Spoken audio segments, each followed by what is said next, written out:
ছয়তলা এবং সাততলা পুরোটা পুড়ে ছাই হয়ে গিয়েছে। সেখানকার কোনো ডকুমেন্টস, কোনো আলমারি, কোনো কম্পিউটার, কোনো কিছু আসলে এখনো পর্যন্ত আসলে ভালো নাই, সব কিছু করে ছাই। দুর্নীতির আলামত নষ্ট করার জন্য এই সচিবালয়ে আগুন দেওয়া হয়েছে কিনা সেটি কিন্তু আপনাকে খতিয়ে দেখতে হবে। এখন যারা ছাত্রদের পক্ষ থেকে সরকারে আছে তারা যদি পদত্যাগ করে তাহলে কিন্তু একটি মীমাংসা হয়ে যায়। ওই অভ্যুত্থানের মালিক শুধুমাত্র বৈষম্যবিরোধী ছাত্র আন্দোলন বা জাতীয় নাগরিক কমিটি না, ছাত্ররা অবশ্যই দল গঠন করতে পারে এবং সেই বিষয়ে আমরা ছাত্রদেরকে সাধুবাদ জানাই। কিন্তু ছাত্ররা যারা আসলে বৈষম্যবিরোধী ছাত্র আন্দোলনের নেতৃত্বে ছিল তারা কেউ কেউ সরকারে গেছে, কেউ কেউ আবার বৈষম্যবিরোধী ছাত্র আন্দোলনের নেতৃত্বে রয়েছে। তো সেই জায়গায় আসলে সরকারের সাথে এক ধরনের প্রত্যক্ষ এবং পরোক্ষ সম্পর্ক এই জাতীয় নাগরিক কমিটি এবং বৈষম্যবিরোধী ছাত্র আন্দোলনের তৈরি হয়েছে। এখন সরকারের সাথে সম্পর্ক রেখে বা সরকারের সমস্ত সুযোগ সুবিধা ভোগ করে যখন আপনি একটি দল গঠন করবেন সেটাকে বলা হয় কিংস পার্টি। এখন আমি আমার ছাত্র বন্ধু এবং নাগরিক কমিটির বন্ধুদেরকে বলতে চাই যে এই যে কিংস পার্টির তকমা আপনারা কিভাবে আসলে গায়ে লাগাবেন না সে বিষয়ে আপনাদেরকে সিদ্ধান্ত নিতে হবে।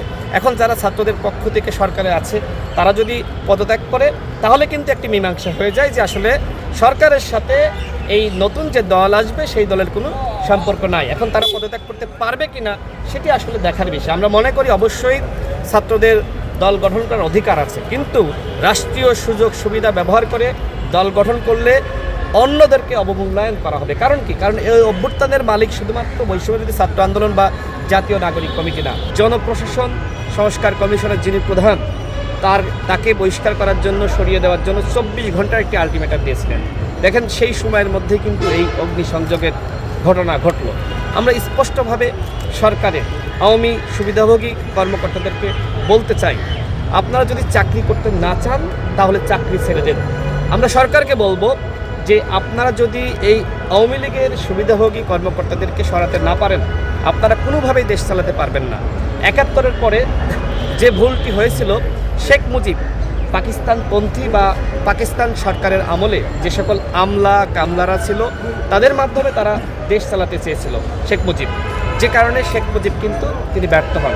ঠিক একইভাবে এই ডক্টর ইউনূস আমরা দেখছি যে তিনিও কিন্তু আপনার ওই আওয়ামীপন্থী সুবিধাভোগী সরকারি কর্মকর্তা কর্মচারীদের মাধ্যমে দেশ চালাতে পারছেন।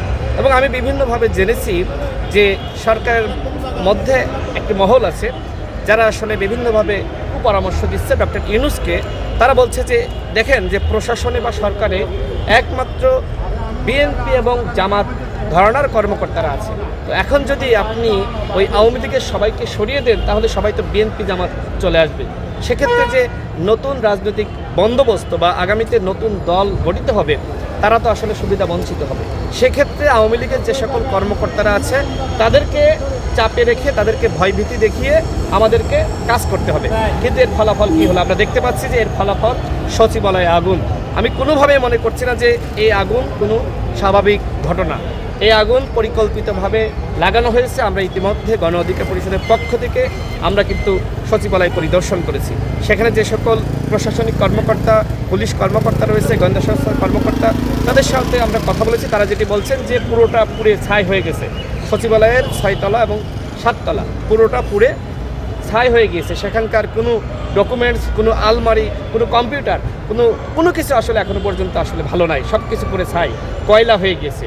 তো এই যদি হয় অবস্থা তাহলে আওয়ামী লীগের দুর্নীতির তদন্ত আপনি কিভাবে করবেন?